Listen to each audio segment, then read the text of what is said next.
everyone joining in. We're going to give folks a couple more minutes to join before we go ahead and get started. But if you'd like, feel free to go ahead and introduce yourself in the chat.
All right, everyone, I think we are going to go ahead and get started. So welcome to the latest installation of the National Center for Victims of Crime Countdown to NTI webinar series. This month's topic is Exploring Tactics and Choices, a pretrial class for those arrested for intimate partner violence in New York City. And can we go to the next slide, please? Thank you. Before we go ahead and get started and I pass it over to our presenters, I did want to cover just a couple of housekeeping items. To start off, this webinar is being recorded, and a copy of the recording will be sent to all registrants in the coming days after the webinar. If you're having any technical issues, please actually send a chat to Robin, who you'll find on the list of people you can send chats to, Robin Evans. Instead of Dash, who wasn't able to make it with us today.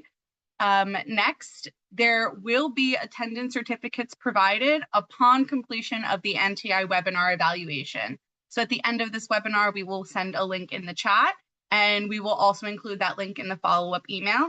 If you go ahead and fill that form out, you will have an attendance certificate sent to you.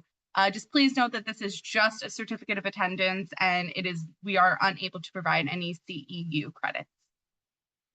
Next, there is live captioning available for those who need it. You will see it at the bottom of your screen where it says show captions. You can just go ahead and click on that, and that should take care of that for you. And then lastly, and possibly most importantly, we do ask that you put all of your questions in the Q&A box at the bottom of the screen. That is where questions will be monitored. We will not be monitoring the chat for questions. So if you have any questions for our presenters, please go ahead and put those in that Q&A box. Next slide, please. I'd be remiss if I didn't flag that we have our 2025 National Training Institute coming up in a couple of months. You can go ahead and scan that QR code to learn more about the conference and registration and all of the sessions we have going on. I do want to note that standard registration ends in about a month, so definitely encourage you to go ahead and get your registration in before prices increase at the beginning of August. Next slide, please. And then we have our last webinar in our Countdown to NTI series coming up on August 6, 2025. Some registration links have been sent out over NCVC's listserv for that in the last couple of weeks, but we will also go ahead and plug it in the follow-up email. And then I think I'm going to pass it over to our lovely presenters at the Center for Justice Innovation. Thank you guys so much for joining us. Good morning, and thank you so much, Krista, and for NTI for hosting us today. We're super excited about being here. My name is Raquel Pittman. I am the Senior Program Manager here at the Center for Justice Innovation, who oversees the Tactics and Choices program. And listen, I see already that you are coming from all across the country. So we want to welcome you and thank you for taking time out at this lunch hour to be a part. And we hope to make it as interesting as we possibly can. I'm super proud of this program and the two wonderful women that are here with me, which are Katherine Cepeda and Cepeda, who will introduce herself later as one of our senior intimate partner violence facilitators, and Jessa Resnick, who keeps our program going. She's the senior program associate here. So we're super excited. And I'm just going to share a few things, and then I'm going to pass it along to my colleagues, Jessica and Katherine, to share more nuanced details and to actually give you an opportunity to see our tactics, some of the aspects of our tactics and choices program here in New York City. So just want to give you, before I give you some backdrop into tactics and choices, what are we going to learn today, right? So we're going to look pretty specifically at understanding some of the multiple pathways to accountability and the role that this program plays.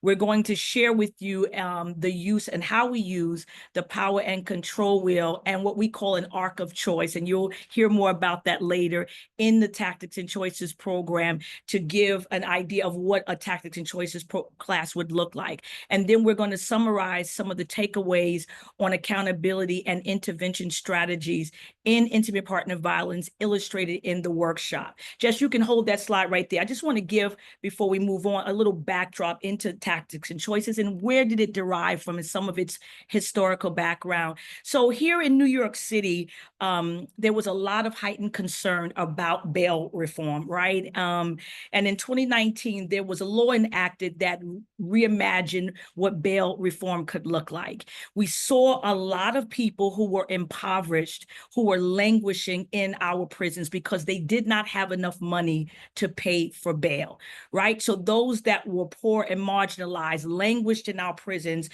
even for some of the most minor of offenses, while those who were wealthy and could afford bail were set free. And so out of bail reform, there was a pivot to remove cash, to eliminate cash bail for some of these minor offenses and to offer an opportunity for alternative to incarceration. One of the things that I loved is that it was really trying to level the playing field in this area. It was a tragic event that happened, I really believe in around 2014, 2015, where a young man who was sentenced for stealing a backpack was actually incarcerated for 3 years in Rikers Island because he could not pay a $3,000 bail. And when he was released, he committed suicide. So it was really out of that horrific event that we said we needed to do something different. And tactics and choices came out of that bail reform here that we instituted in New York City. So I want to go on to the next slide. Thank you so much. Who we are at the Center for Justice Innovation. So of course, we are the center that is a community justice organization that looks at and really fosters and centers building safety and racial justice in partnership with communities, legal systems, and people most impacted. We were developed and came into existence as an organization in 1996. We are made up of social workers, advocates, community organizers, and people who have lived experience, all with the primary and central goal of really helping to build safer communities and to ensure justice for all. Next slide. How do we do this? Well, we do this community justice work in 4 different particular areas, right? So we have national initiatives. CJI has a footprint across the nation. We have done a lot of wonderful work in various jurisdictions, in more than 300 jurisdictions, in small rural areas, in local municipalities, to really look at how do we address community and intimate partner violence. We look at research to see what is working, what isn't working, how can we bring solutions to issues that have been problematic for years. And then we look at, again, centering community safety by addressing individualized safety. And also, I love the fact that CJI, because we are we're centered in the middle of the community and courts, we're able to bridge communication between the two to build greater levels of understanding and communication. So we are very happy to see the national work that we do, and hopefully some of you have also encountered some of the work we do here at the center. Next slide. So what is tactics and choices, right? And so I'm not going to get in all the nuanced details. That's what I have Jessica here for. But tactics and choices, again, came out of the bail reform that was enacted in 2020. And most of you know what happened in 2020. COVID happened. Our 2-hour class was supposed to be mainly in person, but because of COVID, we had to pivot, right? And so we had to pivot and now make our classes in online, which I believe actually allowed us to have a greater reach and a greater impact on those who have been involved in the criminal justice area that have intimate partner violence charges. Since 2020, I want to share that we've seen over almost 2,500 individuals who have come into our classes. And in 2024 alone, we've had over 1,400 completed tactics and choices classes. I don't look and we don't look at tactics and choices as an intervention because of the brevity of the time that we have with individuals. It's a 2-hour class where we give them an opportunity to look at their behaviors, to look at the tactics that they have used to bring power and control in the lives of those that they love. And we've also seen that there is such an awakening, right? We want to bring awakened consciousness to their behaviors. I look at tactics and choices as an opportunity to plant seeds on individuals who may not have known that their behaviors were actually abusive. Kat probably will share with you, as being a facilitator, she's seen particularly men that have come into our classes that were angry and hostile because they were mandated to be there. But then by the time they were finished in that 2-hour session, there was such an awakening to say, I did not know that that behavior was abusive. I did not know because that's how I was raised. And to have a new level of awareness is one of the things that we take away as the facilitators, to say that we've had some type of impact. Next slide, please.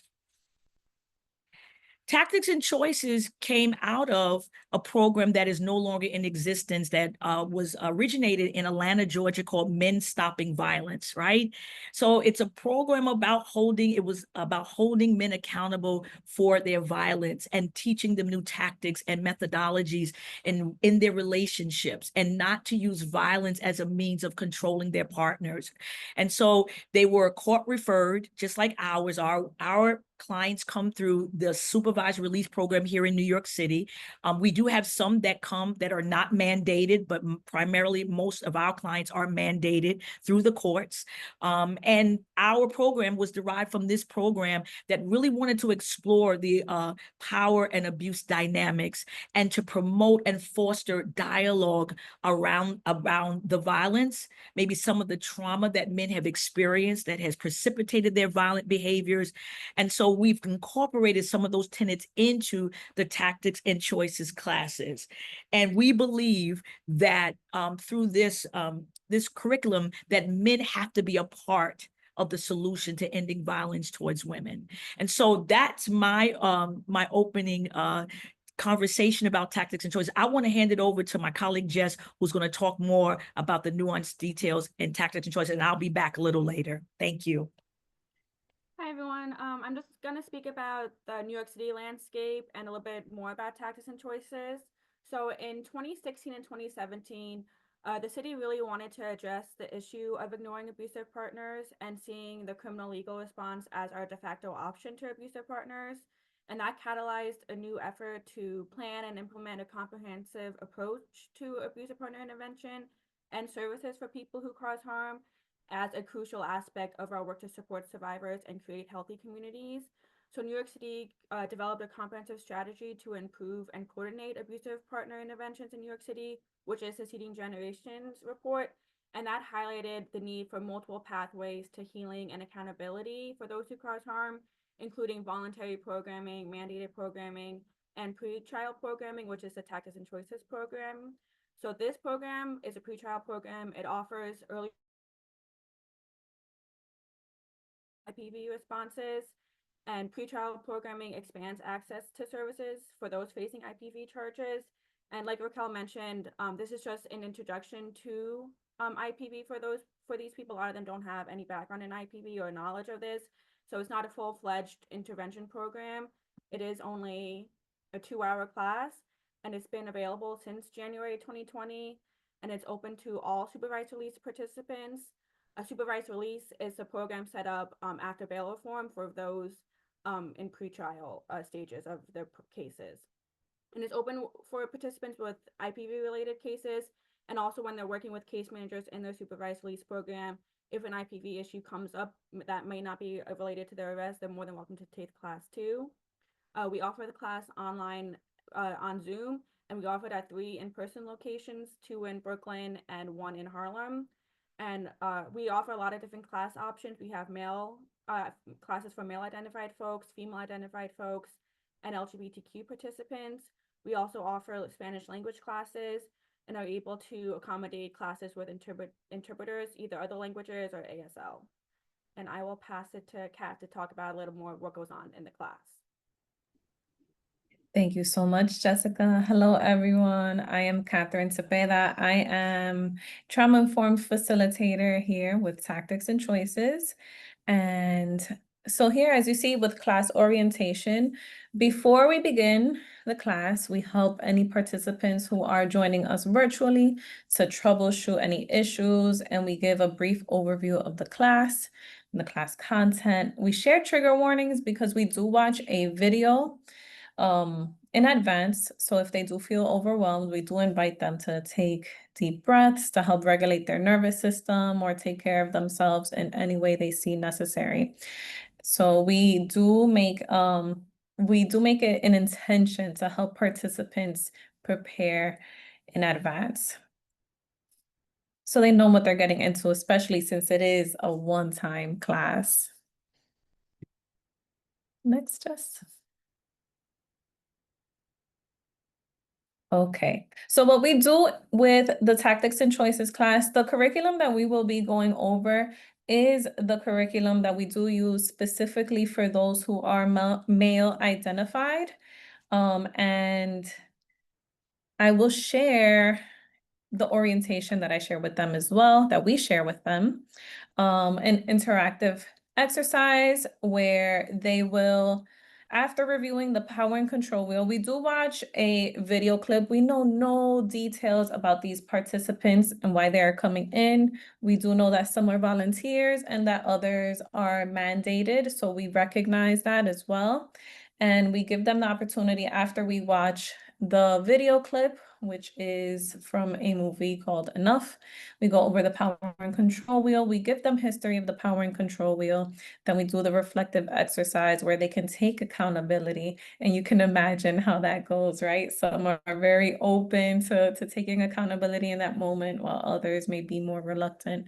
And then we go through a cognitive behavioral therapy based tool to understand decision-making and behavior patterns, so that we are breaking cycles, so that we are taking the time necessary to make choices that will serve us. How is the sound? I see in the chat that audio is low. Can you hear me clearly?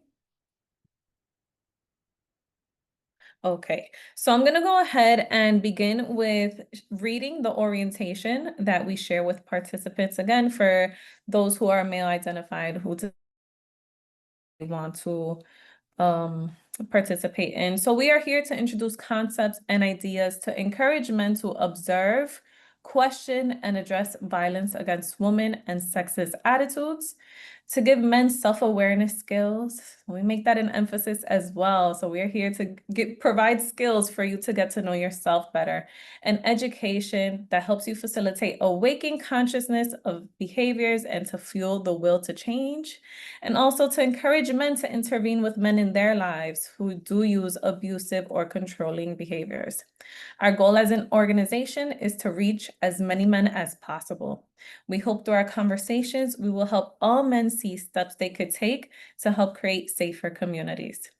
Primarily, we think men should talk more with each other about the treatment of women in their lives and their partners. For men who have used violence, we want to help them find alternatives to violence. And for those of you who have not used violence towards an intimate partner, we want you to take what you hear today and please share it with your male friends, your family members, co-workers, whomever. Please share this information forward. Today's focus will be specifically on men, as we say in the males class, because those are the people who are in the room. And we know that your partners or women in your life may not be perfect and can also benefit from a conversation like this. So we do have a separate class specifically for them.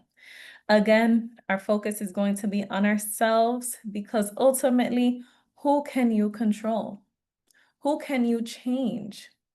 And when I ask this question, everyone answers the same, ourselves, right? And if you stay open to the process, you'll find that there's a lot of valuable information being shared. So this is what we share before we get into the content. Next.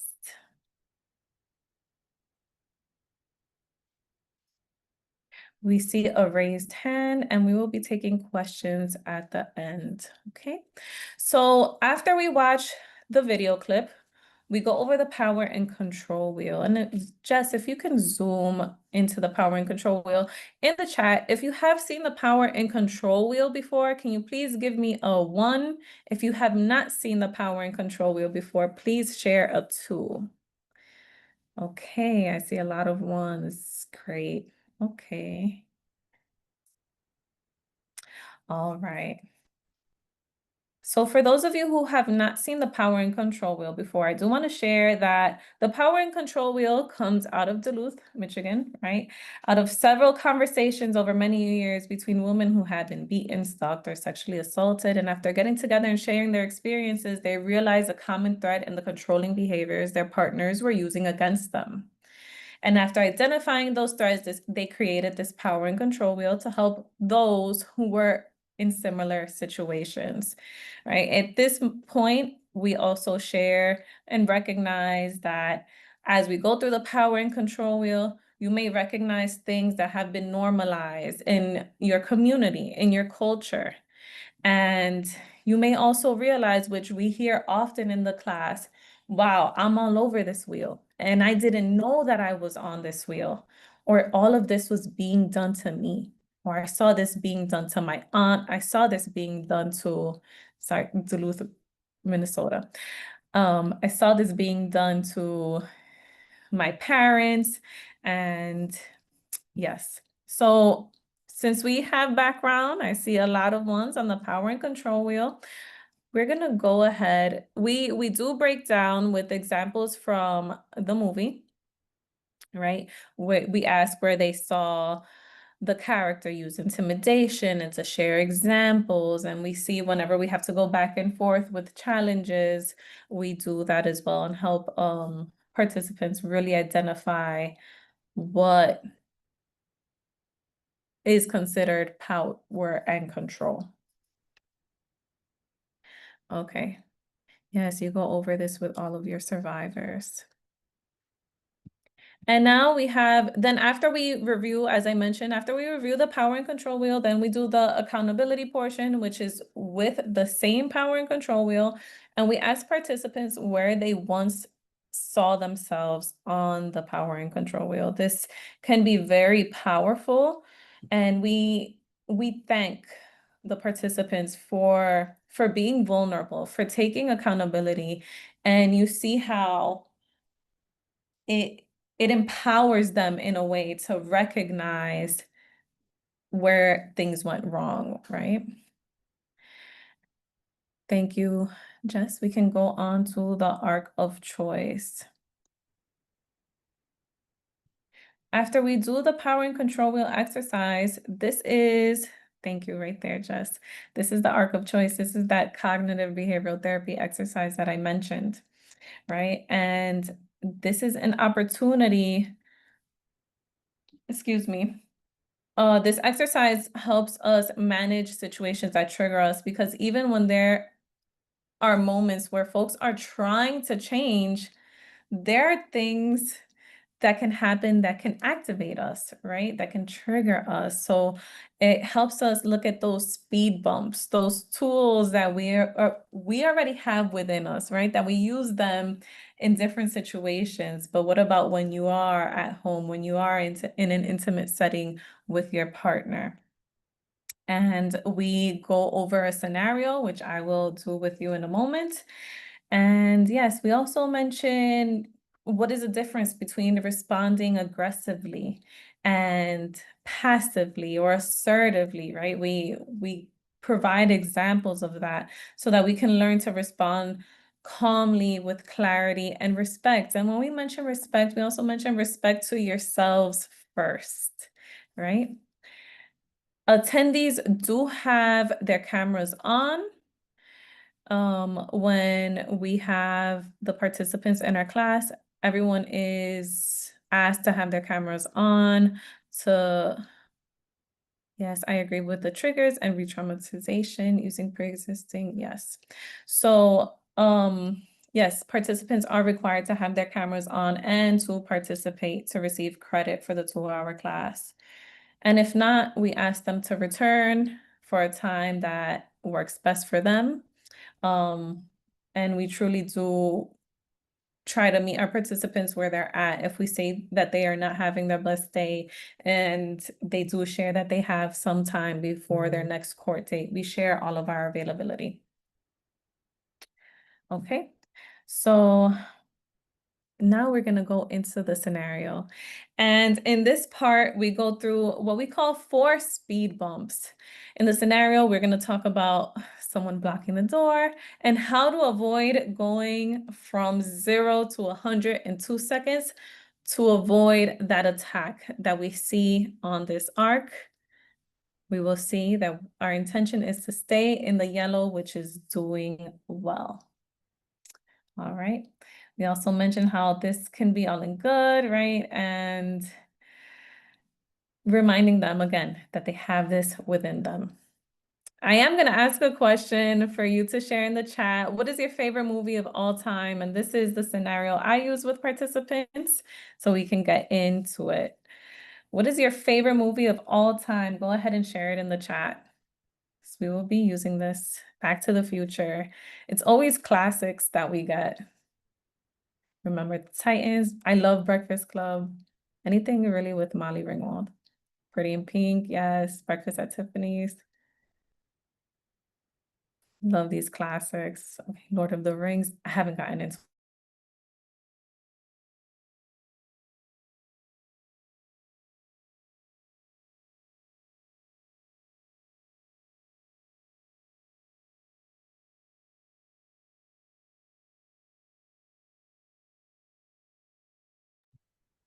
Kat, I think you're frozen.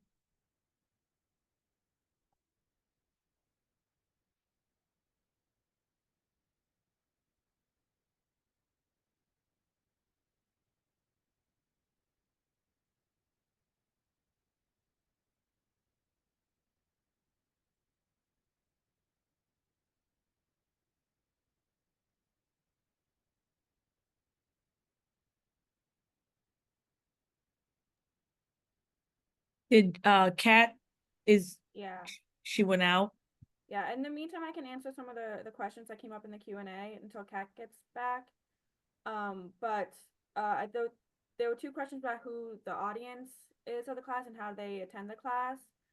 So the class is for people out of our bail reform program, and that's where people are sentenced on supervised release awaiting trial. And so they're either mandated by the judge to attend the class, or they can voluntarily attend the class if they're in supervised release.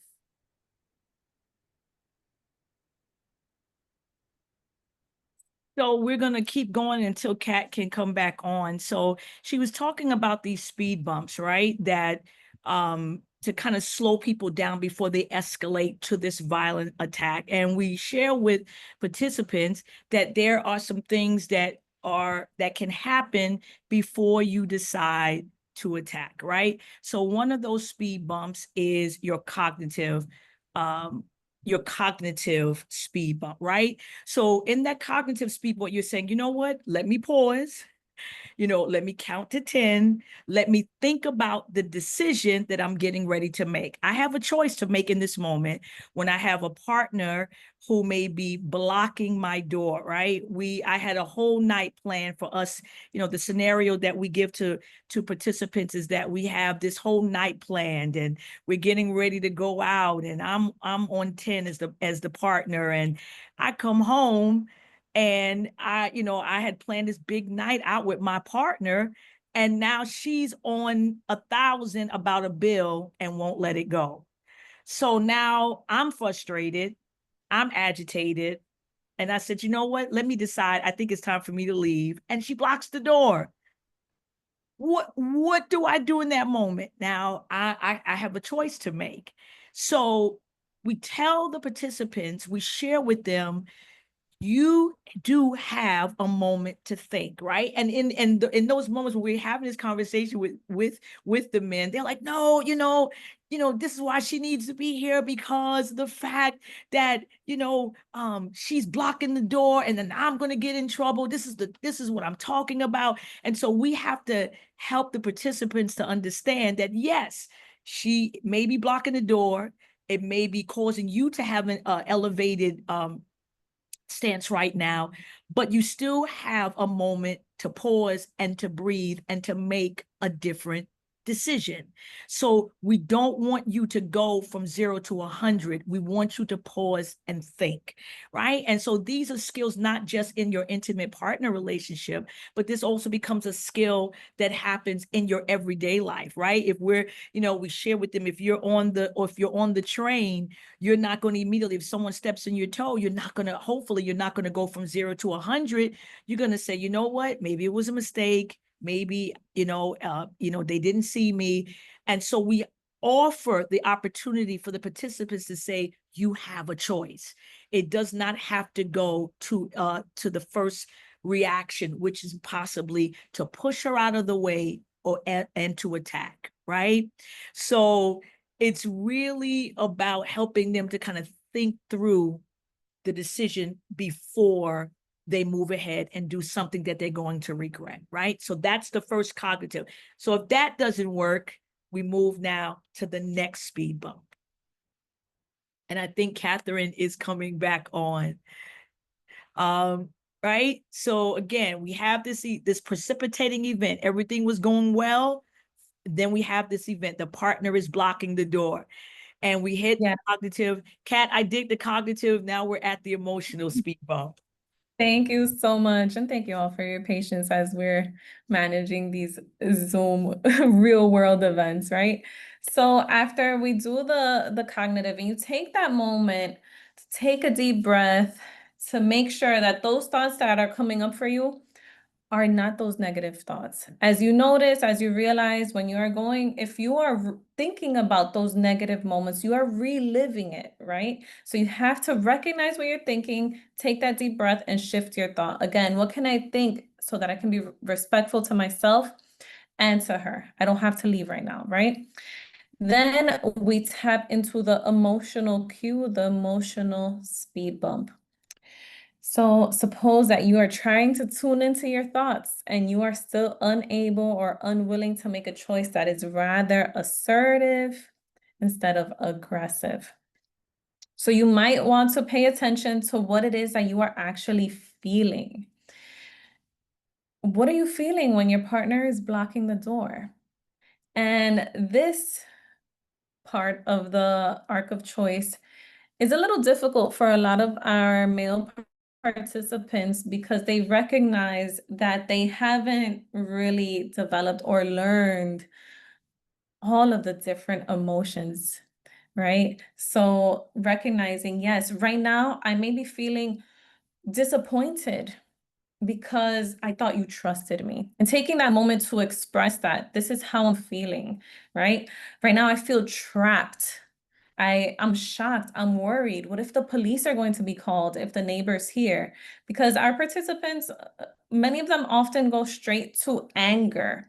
And we share how anger is an umbrella to all of these other emotions that are under. So we really push for them to identify what it is that they are feeling. And I will also share that a lot of participants, once we get into the scenario and they see partner block's door, you see them throw their head back like, this is why I'm here today, right? So they are remembering and putting themselves through that situation again and seeing how they can react differently, right? How they can take that pause. And a lot of the time I ask them, how do you feel after that outburst? How do you feel after you go from 0 to 100? And what participants share is, I could have reacted differently.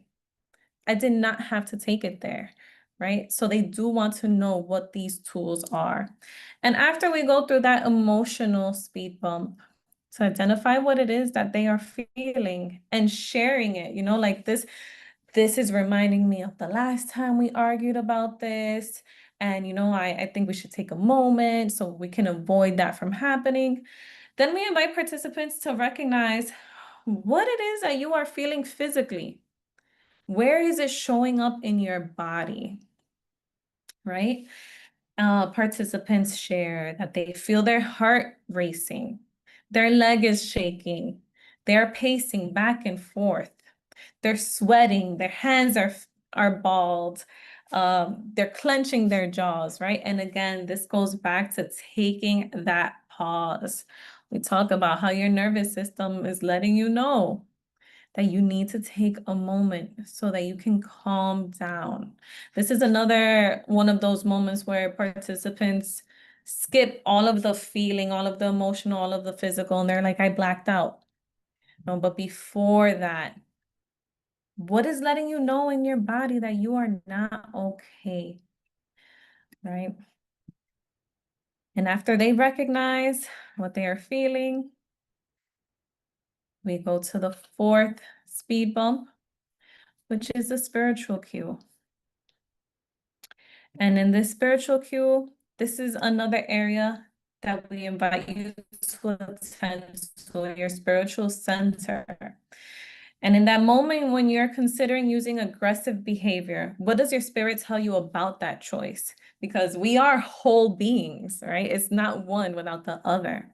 And this may or may not be about your relationship to religion, God, a higher power, anything of that nature. But if your religious beliefs do guide you in the direction to prayer, this could be an opportunity to tap into that.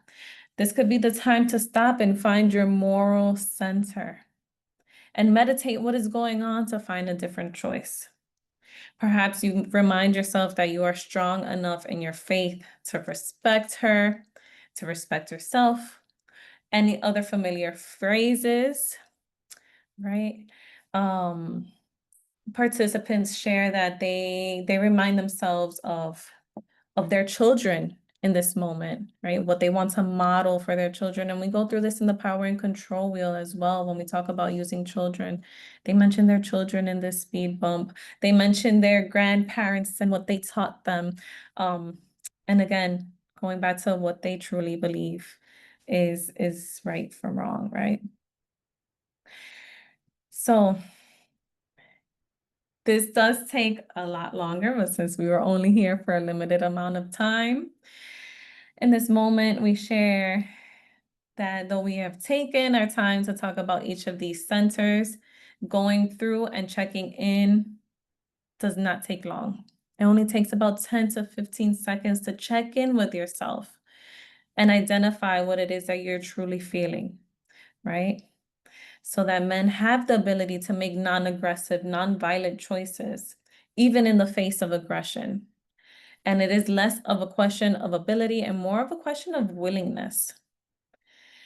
Then we go on to the last exercise, which is the heart, head, and hands. So here we ask participants how they feel about the time that we spent together. Again, they go into their thoughts, right? And we try to push them.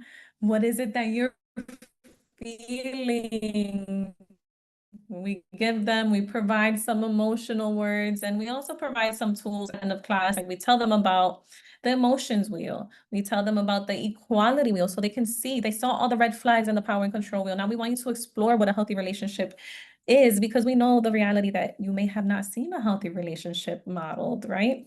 So we talk about what they feel in the time we spend together, then their thoughts on their class, what their thoughts are. And like Raquel mentioned, a lot of participants in this part are like, at the beginning, I didn't want to be here. I thought this was going to be terrible, but it actually was not bad at all.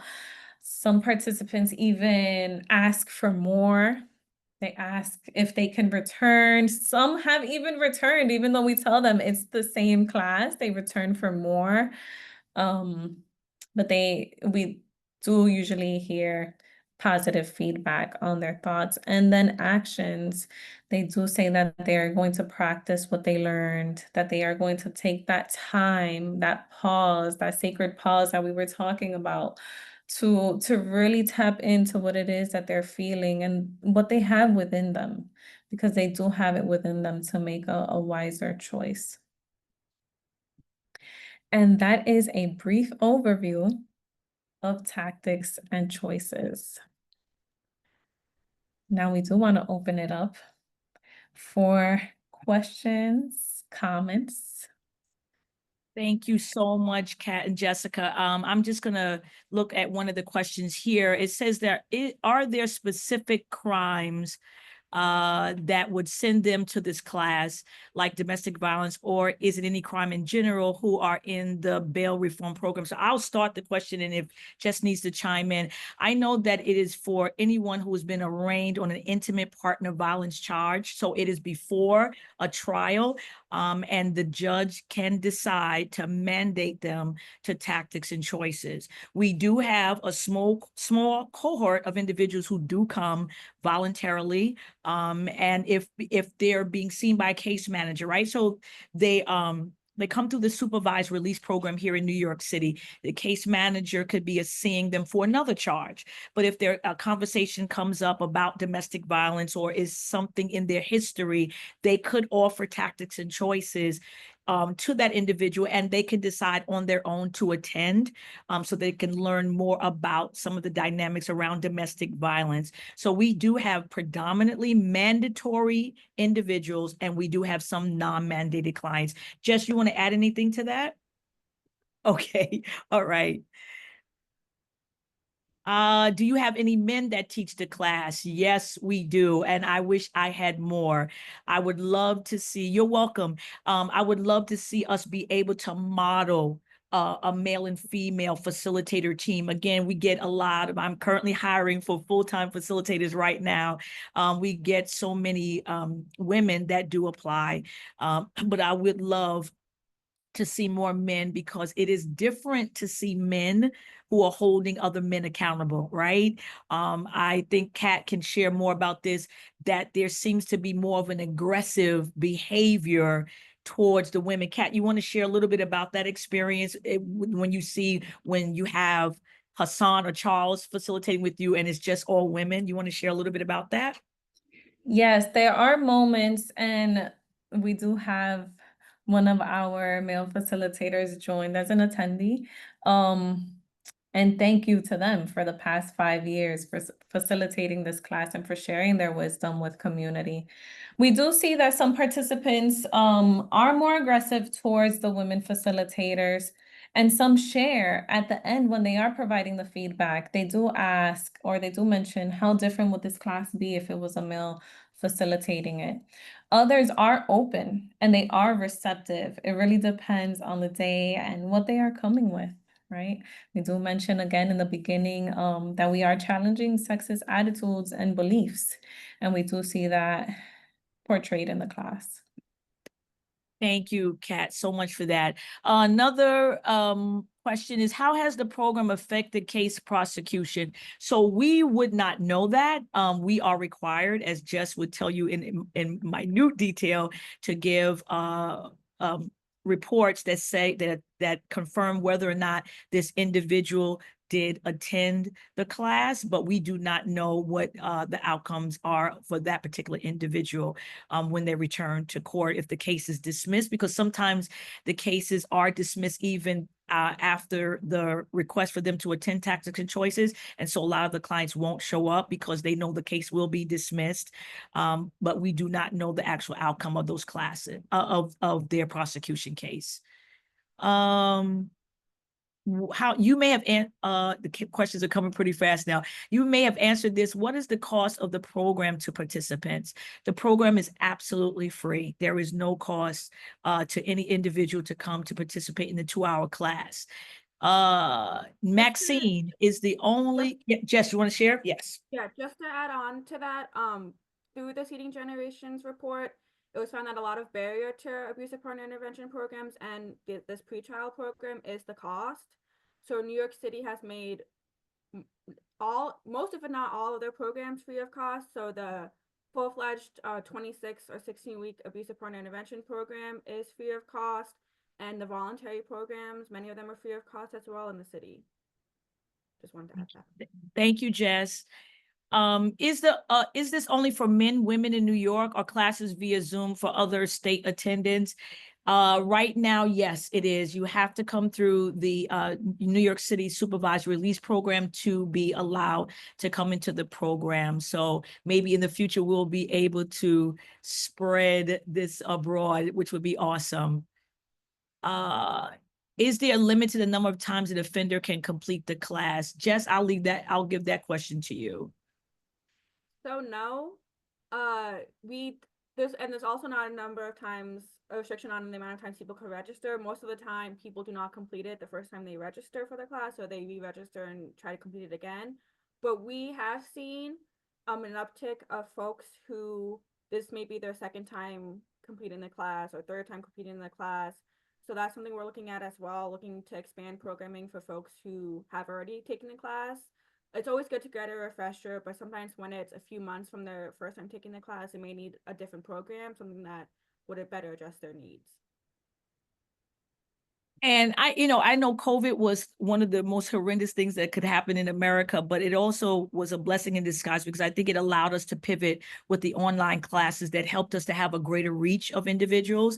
And to be able to have these classes in daytime, nighttime, on weekends, and in person, because the dynamics definitely change for the in-person class as well as the online classes. And we have I've supervised 13 facilitators, some part-time, and we're moving to a more full-time structure.